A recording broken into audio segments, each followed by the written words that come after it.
Vous m'excuserez, je voulais vous donner des huîtres. Le lundi, vous savez qu'il y a un arrivage d'Ostende à Marchienne. Je prévoyais d'envoyer la cuisinière avec la voiture, mais elle a eu peur de recevoir des pierres. C'était fatal. La trop grande prospérité de ces dernières années devait nous mener là. Songez aux énormes capitaux qui sont immobilisés dans les chemins de fer, dans les ports, dans les canaux. L'Amérique, en cessant ses commandes de fer et de fonte, a porté un rude coup à nos hauts fourneaux. Et depuis que les usines ferment une à une, nous avons un mal du diable à nous débarrasser de notre stock. Et si on veut vendre face à la concurrence, nous sommes bien obligés de baisser notre prix de revient. Et c'est ça que les ouvriers ne veulent pas comprendre. Monsieur Grégoire, je vous en prie, reprenez encore quelques-unes de ces écrevisses. Avec grand plaisir, chère madame.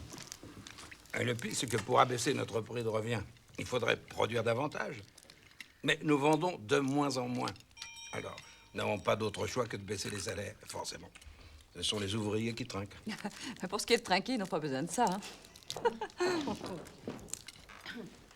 Oui, Rose? C'est monsieur Dansart qui est dans l'antichambre, mais il craint de déranger. Non, faites-le entrer. Entrez, Dansart. Excusez-moi et bon appétit. Quelles sont les nouvelles? Tout est tranquille, monsieur le directeur. Presque trop. Mais je voulais vous prévenir, une délégation est en route et ils vont arriver. Je vous remercie, Dansart, je vais les recevoir. Tenez-moi au courant de ce qui se passe. Bien, monsieur le directeur. C'est pour vous, une lettre de Pierron. Merci. Excusez-moi. Pierron est un de mes meilleurs porions.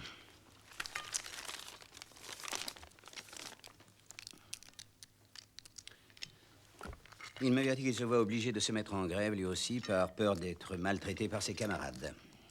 Il me prévient qu'il fait partie de la délégation qui vient me voir, bien qu'il soit contre cette démarche. Voilà. Voilà la liberté du travail. Finis donc tes écrevisses, ça va s'arranger. En attendant, moi, ça me fait mal de penser à tous ces pauvres gens qui vont souffrir de la faim. Bah, de quoi se plaignent-ils? Ils sont logés, chauffés, soignés aux frais de la compagnie. Ça leur suffit pas? Ah, voilà le faisant.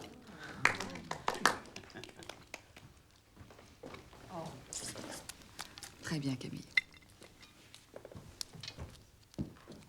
Bien, dans tout ça, nous n'avons pas beaucoup parlé du mariage de nos jeunes gens. C'est vrai?